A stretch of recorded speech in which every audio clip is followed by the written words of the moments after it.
Well, hey everyone, welcome to my living room this week. We're having some work done on our basement, finally fixing our flooding in our basement the last 3 months. Anyway, we're here for a Crucible of War market update video. Would love to highlight my Patreon for you if you'd love to support the content that does not stop even when there's basement work being done in your office. Go to patreon.com/KitchenTableTCG, get access to a collection tracker that utilizes all the values from all the videos that I do. You also get access to a 10% off discount code over at Midtown Merchant every single month, as well as discounts on box and case breaks. We just put up a bunch of unlimited box breaks on the channel, so starting in a couple days, over the next 30 days, you will see lots of Crucible of War unlimited boxes being open for patrons.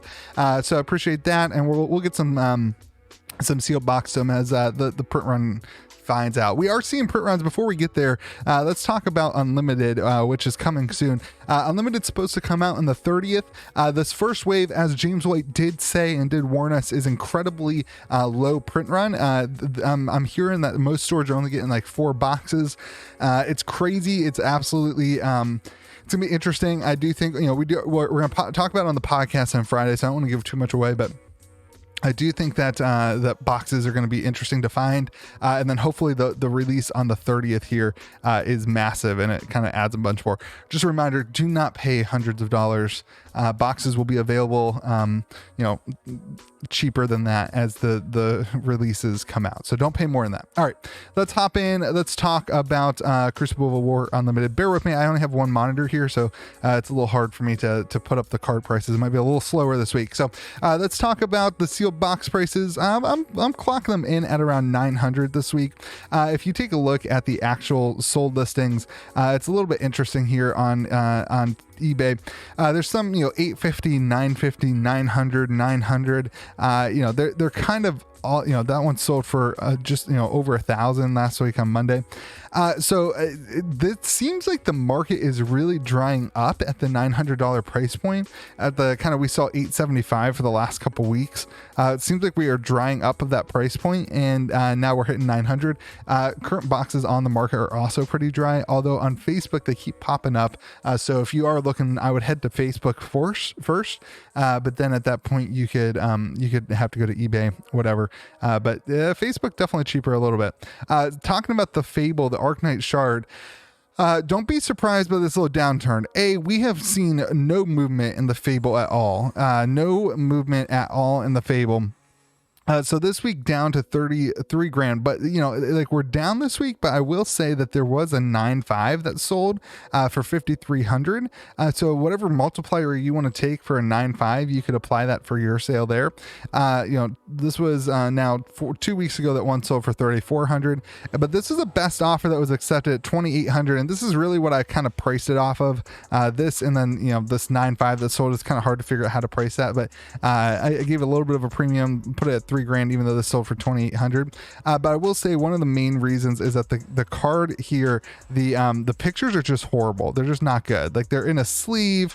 You just don't really see the condition of the card. That probably didn't spark a bunch of confidence in the buyer. So that's kind of what you're dealing with. So we'll call it 3 grand. It'll be interesting to see where this shard moves over the next couple weeks, especially as we see Unlimited. I do not think Unlimited is going to affect the value, especially that at 3K here, we are approaching the bottom of what the card was worth back when I started tracking this, which was December 19th for 2,500. We saw it shoot up to 4,500 and then down to the $3,500 range, which it sat at for a long time before we saw the print number announcement pop up that shot it up to like the 7 grand. And then we kind of trickled back down to around what it was. So I don't really think 3 grand is going to stick very well. But that being said, that is the most recent sold listing, and that did happen this week. All right, let's take a look at the EV then. This is just going to be first edition. Obviously, Unlimited releases on Friday. We will start next week. We'll have Unlimited, I think, on these market updates. So looking at the legendaries, there's also a Cheyenne that's sold this week. So if we pop up a Cheyenne, you can see, you can see Cheyenne sold this week for 35.40 Canadian, and that does translate to around 28.20 in US dollars, or as George would say, in freedom dollars. So, but this is the last sale we've seen on eBay since the 26th of June. And you can see that this was a pretty flatlined card for a long time. And after it had extreme hype kind of going into those print run numbers again. That being said, we are down 16%. 20 Blade, no real sold listings of it this week. There was one, I think, on TCG Player for 1400, so that seems to be the next window. And then the Spring Tunic down to 305, as it is, not the first edition card printing of the card, but it is the only one that is first edition non-foil. So we'll see what that happens long term. All right, let's hop into the Majestic cold foils. A lot of downwards pressure this week. Actually, sorry, that's a lie. Not a lot of downwards pressure. Actually, some more solidification of the higher price points. So if you take a look at like a Courage of Blade Hold, that one's sold, it's down from $850 last week, but it's still selling for $700, which kind of solidifies the price point before the spike, which is kind of, it's nice to see another price. I don't care if things go up and down, as long as we're seeing prices, it's a good sign. If you care about the market. There was a Perch Grapplers. That's actually going to be an interesting one, I think, to watch now that we are seeing confirmation that Ranger is in tails. It'll be interesting to see what Perch Grapplers does. Perch Grapplers did see a peak of around $750. It'll be interesting to see if we see any sell for around that price as people get hyped up for Tales of Aria. It'll be interesting. All of that being said, your average Majestic Rainbow Foil is $487, which is down 5.5%. Let's take a look at the first edition foil, cold foil rares. You've got Reaping Blade, which is up 15%. You can see we dipped a little bit kind of at that price point, and then we went back up, and now we're kind of floating the last couple weeks. This is really this number right here, March, the beginning of March, wherever the values were back then. So 110, 140, so about 130 I would say would probably be the bottom for some of these cards before that spike. We've been talking about that a lot. You can see it on this graph too over here. The average prices over time really talk about it. We'll stop talking about that graph eventually. It's just gonna be interesting to see if we actually land in that way. Your average is sitting at 124. This pop-up redliner, interesting that redliner went down because of the spoilers. Maybe somebody just bought one, there's on the market, I don't know. I think the spoilers are going to be interesting for some of these Ranger cards as we pop through. The other one that might be interesting is as we see a release of what people think is a Guardian, seeing what happens with Sledge of Van Valheim as well as Crater Fist. So super interesting. Looking forward to seeing how the market reacts to that stuff. Looking at the Rainbow Foil Majestics, we're actually up 7.5% this week to an average of $40. You can see again that price point, that line pre-spike, that seems to be where we're floating. We kind of dropped to it, and now we're kind of upticking at that same price point in early March. If we go to like March 10th, March 7th, whatever it is, it'll be about that price point right there in the $40-$50. So if you take a look at Snag, interesting. Snag is definitely a card that is seeing a lot of play. It's up 70% this week for $35. Snag is starting to see a lot of play against Chain. We talked yesterday that Chain is kind of one of the key decks in the game. And so interesting to see that card kind of spiking up a little bit. All in all, again, your average is at $40 this week. Anything else interesting? Gorganian Tome sold for $175. Spoils of War at $105. All right, let's talk about the Majestic regulars. Cokes of Commotion, the top gainer this week, going up 60%. Maybe we see PvE. I don't know. That card's going to be nuts in PvE. Dread Triptych, though, something that's been interesting the last couple weeks, we keep seeing these little spikes of Dread Triptych. I'm not sure because I haven't seen that card in my own playtesting or in the playtesting that I've been focusing on for Chain. I haven't seen Dread Triptych being played, but maybe it's been popping up in other people's decks. So maybe that's what's driving that up. Maybe it's just somebody specking on it. Not really quite sure, honestly.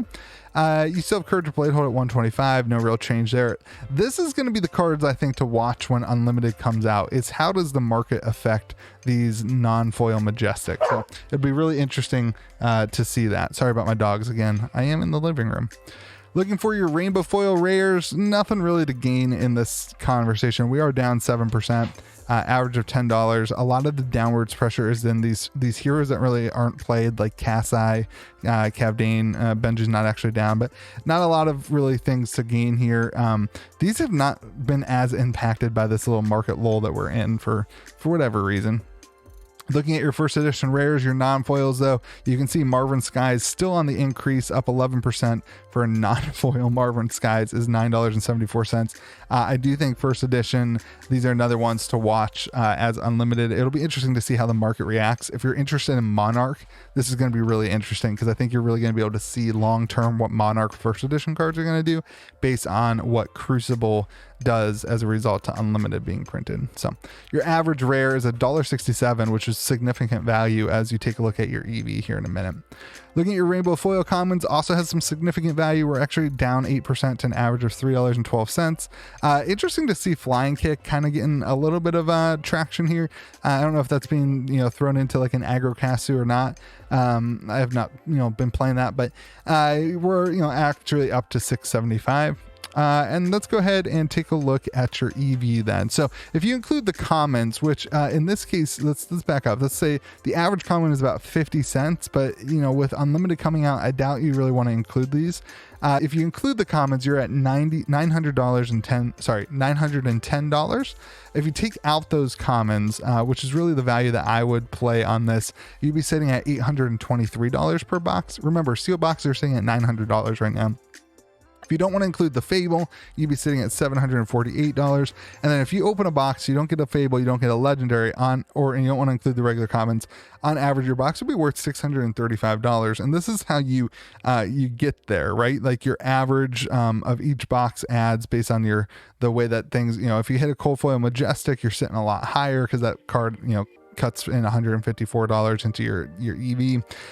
So just keep that in mind. I don't know. You're still playing gambler's odds here, but the gambler's odds are much less right now than like if you look at Arcane or WTR. The difference for Arcane and WTR from the sealed box to the singles is massive, but in Crucible, it's pretty close actually. It's not like a 2x or whatever.